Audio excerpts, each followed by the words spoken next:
Welcome back to episode 2.2 of Plan, Prep, and Play Player Ideas. And that is a mouthful to say.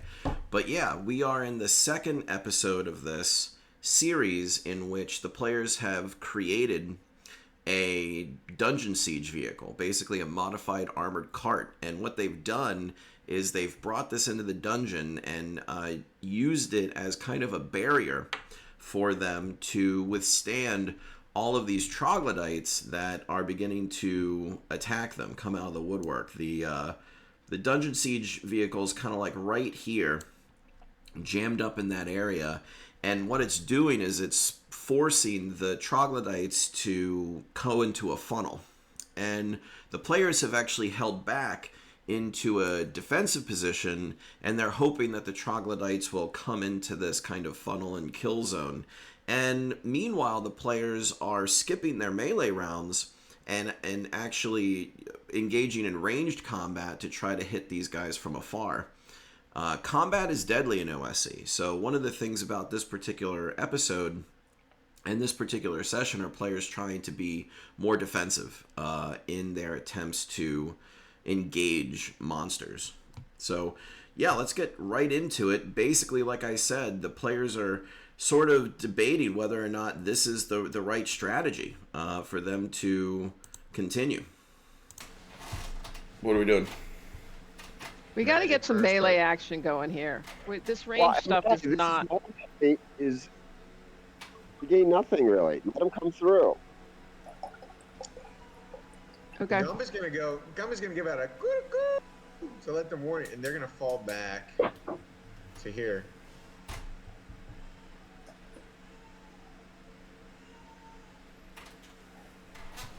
I could move so Jude could get in too, where Bilius is. We are in the movement phase, so there's no magic being cast, by the way. Whoever's controlling these guys right here, move them back one to here.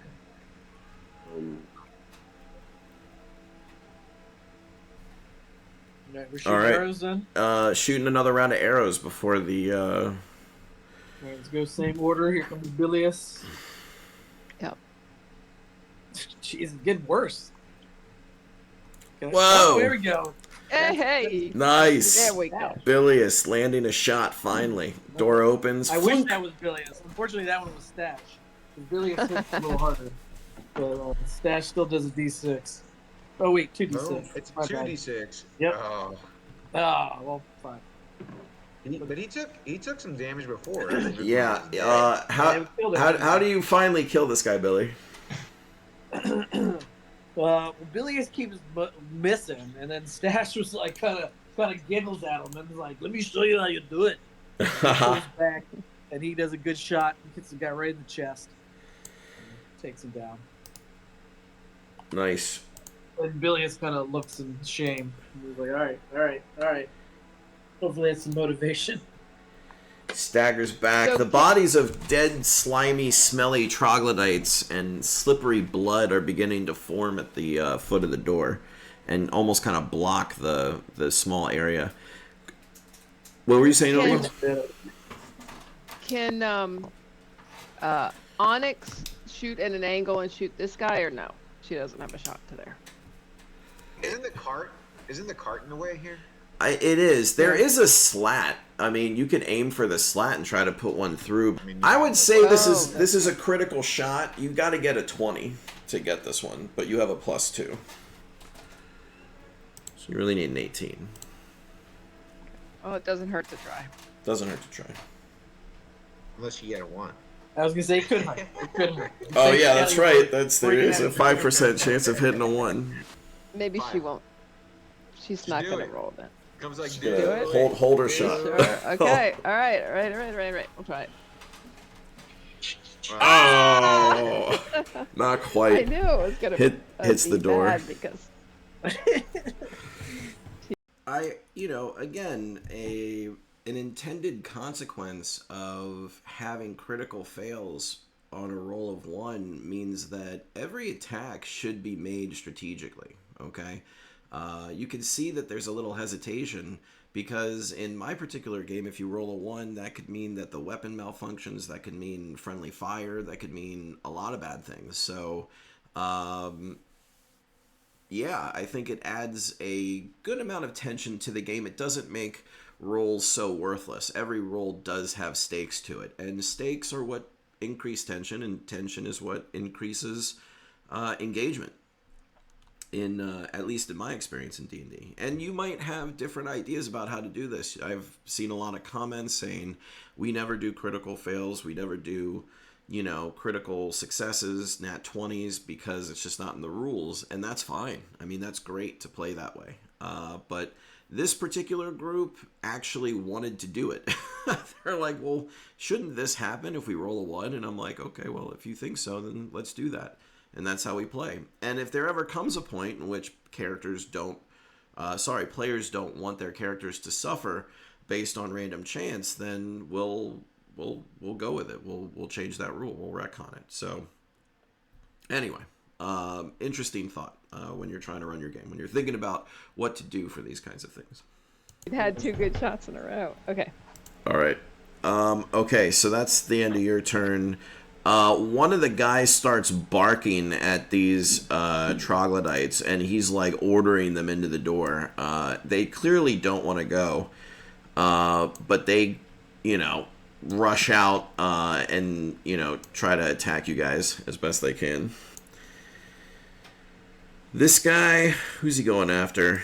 I will say again that I do try to narrate what the enemies are doing to make it make sense. Like, the idea that these troglodytes would rush into this kill zone, what is very obviously a kill zone, makes no sense, right? But now that reinforcements have come and there seems to be some kind of leader troglodyte amongst those reinforcements who are, commanding these guys, barking at them to rush forward, makes it make sense that the troglodytes would then attack, right? So I'm always trying to think of that. A lot of it is ad-libbed during the game. I don't actually think of that. It just kind of, in my mind, these are the kind of meta aspects of the game that I try to make it so that there is verisimilitude in the actions of the monsters and not just like, these guys move forward and attack you arbitrarily, which is fine too. We're playing a game.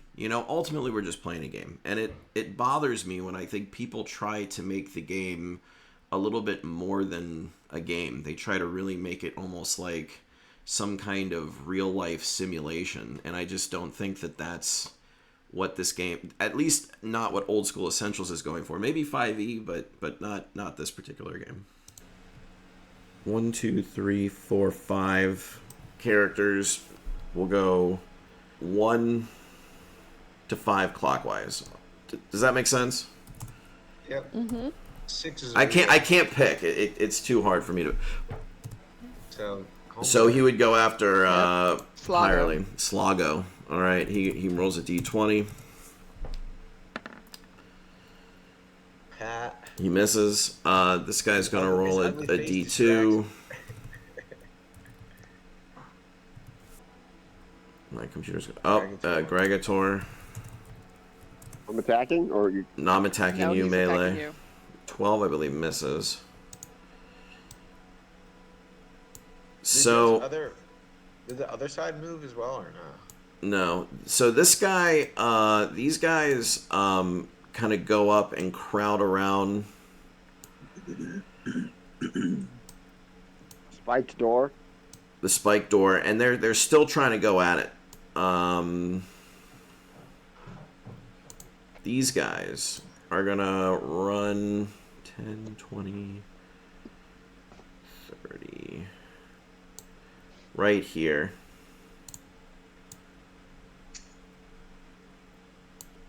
Oh, man.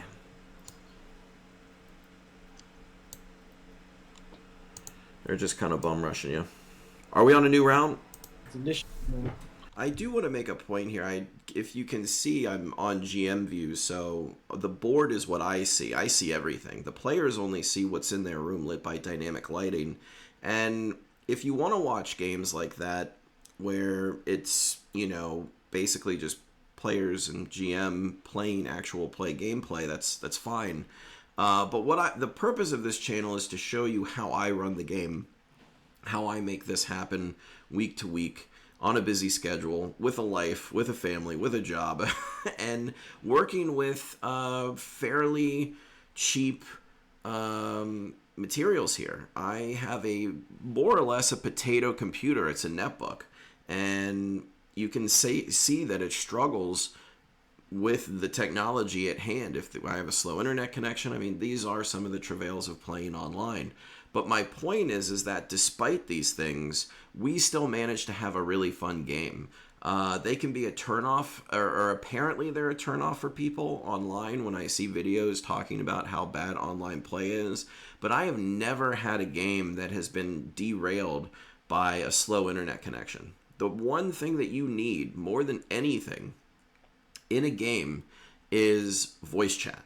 And that's it. You have voice chat, access to the game board, and you're good to go. You don't need video. You don't need any of that other stuff to make a game of D&D online work. So, yeah, a little aside, because I'm watching myself struggle with my terrible computer, and, you know, there's a charm in it, I think, in a way, that this is real. This is real gameplay. We're real people playing a game. I'm not, this is not some kind of hyper-polished product brought to you by some kind of corporate sponsor. This is, real people playing a game.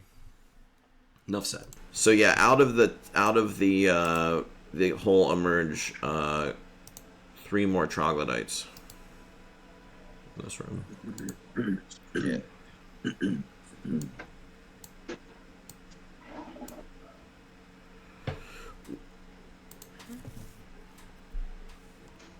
Now we roll for initiative. Yeah, All now right, you so we just roll. win. We roll for initiative now. You know what's gonna happen because he won the last 2. Wow. Never mind. Oh, wow. Lots of Push. roll-offs in this game. But they don't realize I rolled a 6. Talking about. It was Gumps razzing. He's like, "Yo, get it together, bro." No, it was a roll-off. I rolled a 6 too. What did you roll in sticks? I rolled a did? 6. Yeah. Oh, fuck. Yeah, so I just rolled a 3. So you gotta be... Okay, good. Alright. Hey. Good job, bro. Alright. Any magic? No. No. Any movement? Anyone want to move out of melee during movement turn? Is anyone bailing right now? Nope. Because now is the time. No. Alright. In this situation, the troglodytes are out, and I'm using a roll of a D5, I think, to determine who is going to be attacked. I think that sometimes rolling randomly for characters, or rather monsters, to attack player characters is a good idea, just because it doesn't make it seem like you're being particularly cruel to a player. They might say, well, why did he attack me? What? And if you just roll a dice and have it be random in a mass combat, in this particular situation, that actually kind of makes sense. So, there are a couple of characters out there that if they take a hit, they're dead. Some of those characters are pretty beefy. Some of them are not. And, I'm just letting them know this is the time. Then, in that case, it would go to ranged. So Gum gets a +2 for range attack. He's gonna throw his bomb at this guy right here. His bomb? So he did the same thing as he Molotov? did against the tiger. He tied a torch to a flask of oil and lit it, and he's gonna throw it. Gotcha. Guy. Yeah. It blows up. 13. It blows up. So, yeah. There's a 13 hit. A 13 hits.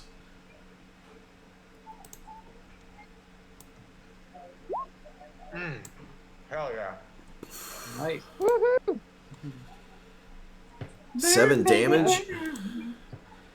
They're all slimy. You're not sure what is going on with their slime, but it seems to be kind of flammable. It must be I don't know. So these guys go up kind of. They catch very easily. You didn't think slimy skin would, but it does. So, you know, along with blood tokens, I also have created torch tokens. I also have fire tokens, which are really fun to pull out on players on a VTT if they're not expecting it with dynamic lighting. Because what I do is I do modify the token to have a light source, so when it goes on, poof, it actually lights up the room, and it does have a major impact on gameplay. I might, if you're interested, could make videos on how I make these tokens. It doesn't take too long, and it's fairly easy, and they add a lot to the game. Again, low budget, special effects, but, you know, helpful, I think, for immersion in the game. Chauncey's like chomping at the bit to attack. All right, I think we're on to melee, so let fly with the... Or how is the melee going to work out? Who's going? Well, Gregator is taking. He's been holding a long time. So wait, now are you going to... The strength check. These guys are pulling the door away. Are you going to... Oh, you got to use your action to hold it. I'm holding the cart. That's what he's doing. He's holding everything he needs to hold. He's stabilizing the cart. All right, you got to make a strength check to challenge. This is a strength challenge. So you're going to roll under, what is it, 16, 17, 18 strength? Gonna roll under 18. Under 18, yeah. The fact you have an 18 strength is ridiculous. I was gonna say that's Got pretty, it. All right, great. How does Gregator hold this door? Is there like he just holds it? He's bracing. The door. I don't mean he's holding it. He's got his hold. He's using whatever he needs. If he needs both hands, he's got both hands. If not, he's like holding the whole cart and the door, like the cart with his right hand and the door with his left hand. Whatever he's got to do. He's sure-footed and strong as an ox. All right. strong as an ox. Sure-footed as a goat and strong as an ox. Nice. All right. In that case, we're going to move on with melee. Who's up next to swing? So, Greg is itching to get into the combat, but I tell him that these troglodytes are pulling this thing away from him. They want to get rid of this thing so they can pile onto the players and destroy them with their numbers. And he has to sacrifice his melee attack in order to hold the door. And I am going to make it a strength check. And this is going to get progressively more difficult as more troglodytes pull against this dungeon siege vehicle, because it is on wheels, right? So it's just a dwarf holding it against 4 troglodytes. And granted, it makes sense because his particular dwarf has an 18 strength, which is the highest strength you can have in OSE. He's jacked. He's a jack dwarf. This is an amazing dwarf. So I think it's a cool scene, and I think he does a really good job of describing Gregator holding this machine back from the troglodytes. I tend to like to do that, asking players what they're doing and describing it rather than doing it for them. Sometimes I do it. Sometimes I let them do it. There's really no rhyme or reason to it. Should we go clockwise? Is it Sluggo? My guys Sluggo. are last because Billy has a two-handed sword, so everyone else can. Oh, right. go. What about That's right. Sluggo? Yeah, Sluggo's going to go, but I got to look up what he has. I don't know what he has. I think he has a sword, a sword. 1d6 sword. Okay, yep. So you're he's looking for a gonna roll. 14. I recommend. Well, why don't we start with like the ones that can attack the guy in the front, because only 2 can hit him. So we try to kill the front guy first, and then the back guys try to kill the second guy. Because 5 guys can hit this guy. Yeah, divvy up first the guy. attacks more evenly. I Only think if that's a 2 good of them idea. hit the first. 3 Let's can check hit him. Sluggo and see how smart he Gregator's is. holding the door, so Oma. Yeah, This so girl. Oma can swing. So those 3 try to go first and kill that guy, and then Bilius, Jude, and Stash can try to kill the second guy if he's not Or already. and everybody who else has if Oma kills the thing, then these other 2 can also attack. So who do you attack first then? Who goes So first? Oma's going to attack this guy. Unlike 5e, which is very much devoted to individual initiative, this player goes, then this player goes, then this player goes, then this player goes, or around the table or whatever, this game has procedures, and in Melee, that means any character who's able to make a melee attack can make a melee attack during that phase of the round. So what I like about this game is that it gives the players an opportunity to kind of plan what they're going to do. Is it slower paced? Yes. I actually just posted a Reddit question because I was watching this video and I wanted to know what people thought, and the question asked, do you feel obligated to make combat really fast? And almost all the answers said yes. Yes, yes, yes, yes, yes. If it's not fast, it's boring. And I disagree with that. I think that in this particular kind of gameplay, the players coming together, creating a strategy, huddling up, and then saying, okay, you're going to attack this guy, you're going to attack this guy, you're going to attack this guy, makes each character much more important and valuable to the combat. Rather than just waiting like, oh, you know, he's going to go, and then this guy's got to go, and then I get to go, and you roll a dice and you miss, and it's over.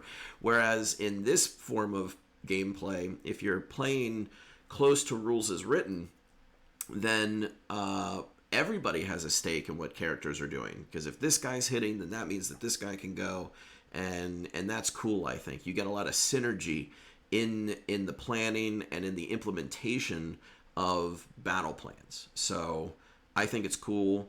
It is a little slower paced, I guess, but it's also much more player centric. It's also much more player forward as a group, and I think that encourages engagement, and that's always a good thing. So just gonna throw that out there.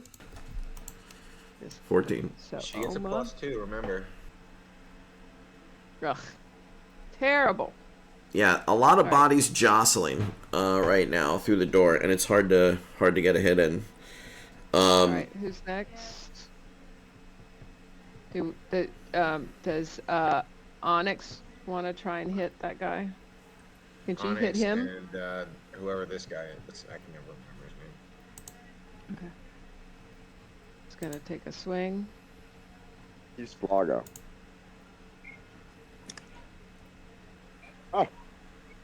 Awful. Even with their +2, and then okay, here's Sluggo. They both get Gonna go? -2 though, also. Boom. All right. Oh yeah, there you go. You earn that money. Earn that 50 Yeah. gold, bro. Yeah. So he's hitting this one here, right? Yeah. Get 'em for 8. Come on. And it's a Good 1d sword. It's 2. 1d6. Yeah. Or is it? Okay, Okay. yeah. It's I don't- 2d6. Because of the Well, critical what hit. is it? It might be a D8 actually. These guys have swords. Yeah. Sword. Yeah. One D8. The sword Yeah, it's D10. so it's 2d8 damage that sword you're is- doing. Sword is D8. Short sword is D6. Oh, sorry, I have a two-handed sword. Never mind. My bad. My bad. All right, 2d8 Mine's coming up. 2d8. 2d8. Okay. Okay, hold on. Waiting at it, 2d, we're anxious. 2d8. Ugh. Oh man. Awful. Oh my God. What is Double. wrong with me? Sluggo. Oh, Yeah. You know, God. he manages to get these things are harder to hit than you would like to realize, and they stink too. Your eyes are watering. You know this, right? So it's hard to attack. It's nauseous. You want to throw up, is what you want to do. And here the players are missing, or they're not missing, but they're rolling low damage. And rather than just say, oh yeah, sometimes I'm like, yeah, you miss, and you got to keep it moving. But I feel like when it's kind of we're getting some kind of a weird trend in the dice where this is happening awfully, I try to incorporate that in the story. And it's true that these troglodytes exude this kind of nasty smell, the oily secretions that make players gag when they're close to them. So I'm trying to describe and make it story-based why these dice are missing, why they're rolling poorly, and it's because this horrible stench is affecting their ability to land these hits. It's also dark in a dungeon, torches jostling bodies. So to add these kinds of narrative flavors to the outcomes of the dice, I think, again, my job, I think, as a GM is always to make the game engaging, but also to make the game make sense, you know? as opposed to just arbitrary dice rolls. The dice rolls are there to tell the story, right? I think it's silly that people have a problem with players succeeding or failing on arbitrary dice rolls. Like, well, just get rid of dice then. Like, why are we even playing a game? Just let people hit people when they want, and just LARP. You know what I mean? Like, just do whatever you want if you don't want to roll dice. The point of the game is that your actions are based on chance, and that chance becomes a way to create narrative, in my opinion. The story comes out of the dice, and that's kind of my mantra when I play the game.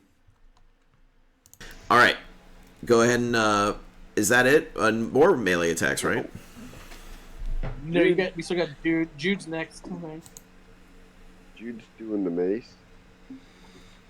Roll. 20 plus 1, I guess. Boom. Okay. That's a hit. Hits. All right. Roll your damage. Oh man. Oh no. You guys, you're killing him. Now here's Stash with his axe. Come on, Stash. Yeah, Oh. Stash. Yeah. Oh, There we go with Stash. Getting it. Hit. All right. Come on. Hit it. Boom. Oh. Hey! Leaves that motherfucker. You just what weapon is this? The double? Explain to me how you he's go. got an axe. This is Stash with his I guess war hammer axe kind of deal. You just bring it down like in his shoulder, like he's trying to dodge hits everywhere, and he's not looking at Stash, and Stash just comes up behind him and digs his axe into his shoulder, and it just like cuts down like past his spine, and he got the Troglodyte just goes bah! And just like falls down, struggling. He's dying. Is what's happening. Really, really vivid descriptions here. All right, I don't know why. Let's keep going.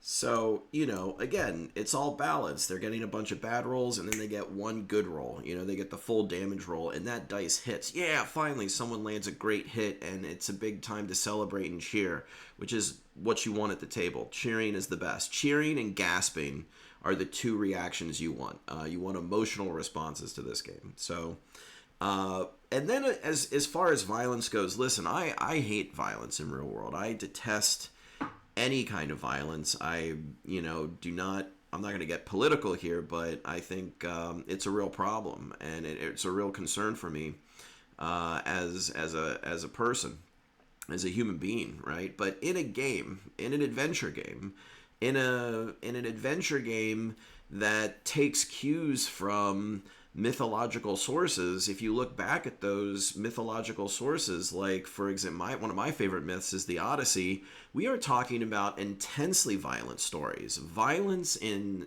stories, I think, is important. I think it's cathartic, and I don't shy away from it when I play. And sometimes, as you can see, I get maybe a little bit too detailed in my descriptions, but I enjoy it because, like I said, I want to reward the players with that kind of description when they do something awesome. And it all depends on your table. I'm playing with adults. Obviously, if you're playing with kids, you got to tone it down a little bit. You don't want to scar anybody. But I tend to go for the gusto when it comes to descriptions of violence. And as you can see, all the blood splatters everywhere. You can see the little mouse kind of moving around, like we're dragging out the blood splatters and putting them on. Because I like that. That's my kind of vibe. Bloody, gritty, dark, fantasy. Crush your enemies kind of thing. All right, let's keep it moving. Any other attacks? So now that Bilius can't attack with his sword, there's still no option that I could use like range now. He's just done now. He just loses a turn. No, the Can't Bilius. go No, it's Billy. Yeah. Roll it. Oh no, you can press in on this other guy if you want to. You can press in where the dead guy is. You can stand on him. that was with a +3. So there was an issue in the game at one point where if a player killed another monster during combat before another player went for their melee turn, movement having already been completed, and there's nothing in the rule book about this, I was very on the nose. I was like, you cannot attack another character. This is part of the strategy of the game, where you want to make sure everybody's in position to attack creatures should an enemy fall. And what I discovered was that players didn't like that at all.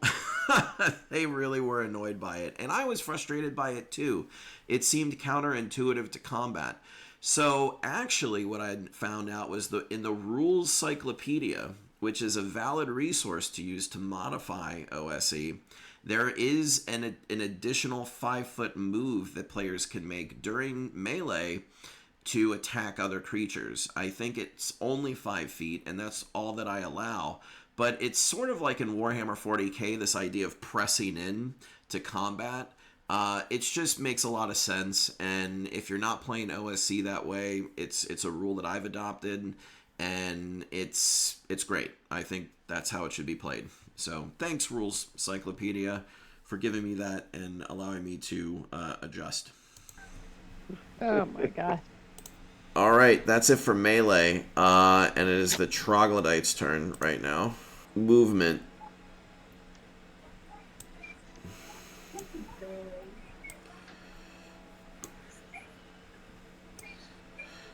This guy, it's only a 3-foot radius, so he's able to get by these flames without getting burned. These guys are still, like, on fire, aren't they? Yeah, it's two turns of D8 damage, but it's still the same turn. Right, The next right. turn they take another D8. Right. Okay, so, yeah, they're gonna charge in there. They're pissed. And burning. and very angry. Really warm right now. And they're going to... This guy's going to attack Chunk. I don't know if this is going to... This is going to go after... You said Chunk? Chunk. Yeah. This guy's going to go after Pinky. But Pinky kind of hisses at him in a way that he understands him, and he's unable to hit him. He kind of like rears back and doesn't realize that he understands him. So, 4d4 going to Chunk. He's dead. Pretty much. Yep, he's dead. Oh, man. No, Chunk. Yeah, so this guy just basically, like, Chunk tries to, like, wave him off, but he's on fire and quick, and before Chunk can, like, get to him, he's on top of him just tearing out his throat on the ground. And Chunk tries to scream, but he can't because he has no throat anymore. He can't do his Chewbacca roar anymore. No, yeah. And it's really just him choking on his He does it as he dies. He's like, one of the... He was halfway to level 2. Man. All right. 2 would have been good. He did a lot of damage. He killed a lot of people. He literally killed a lot of people. He wasn't very good, but he somehow just managed to hit. Yeah. Gump is distraught. He's angry now. He's like, the torch falls from his hand and sputters out in his blood. Okay. There's a great line from Fight Club, and it says, "You always hurt the ones that you love, but that works both ways." And it's true. And, you know, critical hits are great. The players love getting critical hits, but monsters can get critical hits too. And these Troglodytes have 2d4 damage, which is a lot of damage for a level 2 creature, I think. And yeah, you can see what happens. We just lost a player character. And once again, I got to take off my metaphorical hat, give a little tip of the hat to Galio for taking this loss in stride. He uses it to... he adds details to the character's death, you know, makes it his own, and then takes his other character, and his other character responds to the death of Chunk, and this, of course, enhances the story.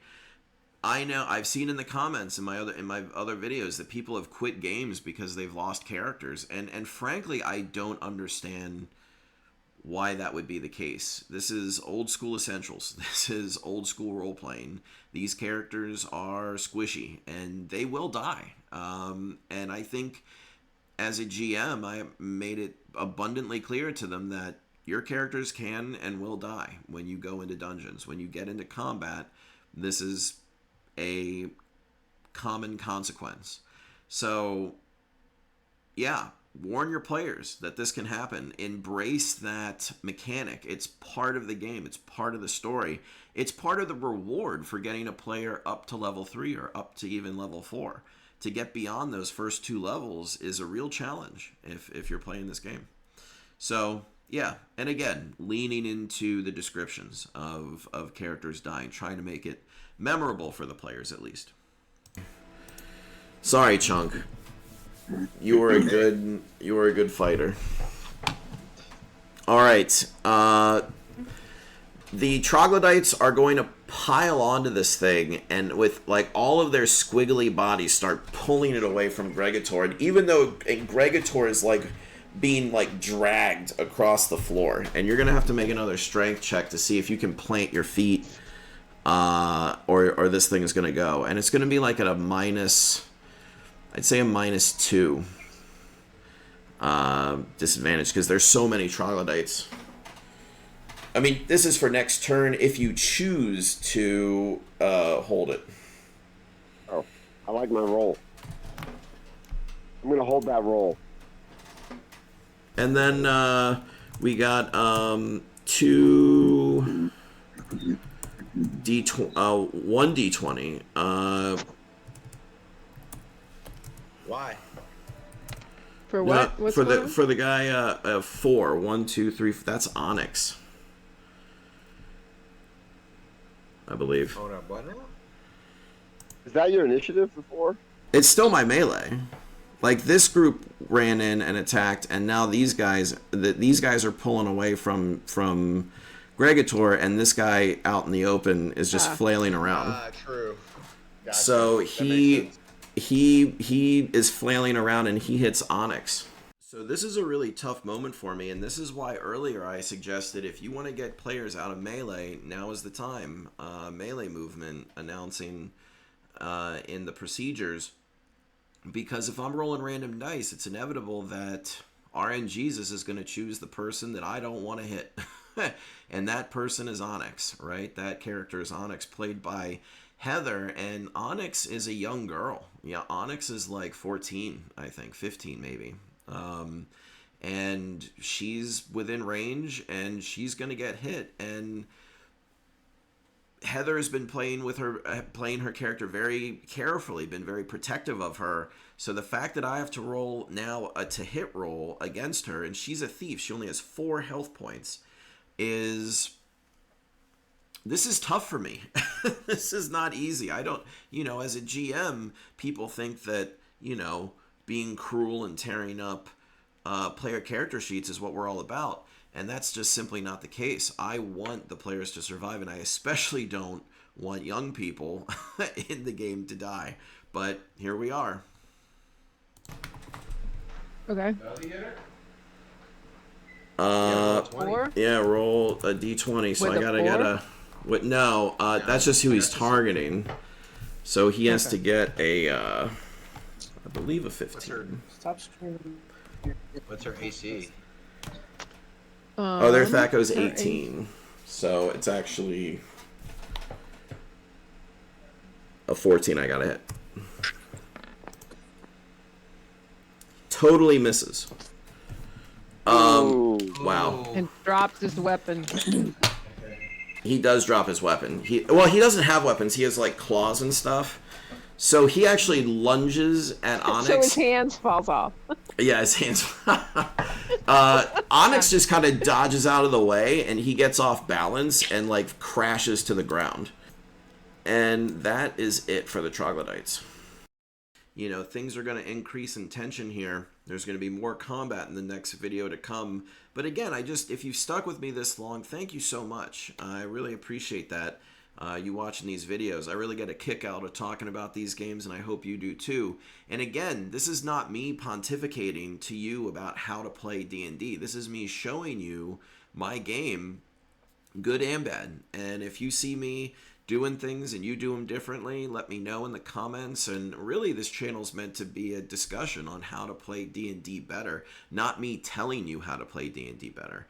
I learned by watching someone do something, and that is sorely missing online right now in the D&D community. And yeah, this is B Hall signing off. I hope you got a little bit out of this video, and I'll see you next time with the next couple rounds of this epic combat.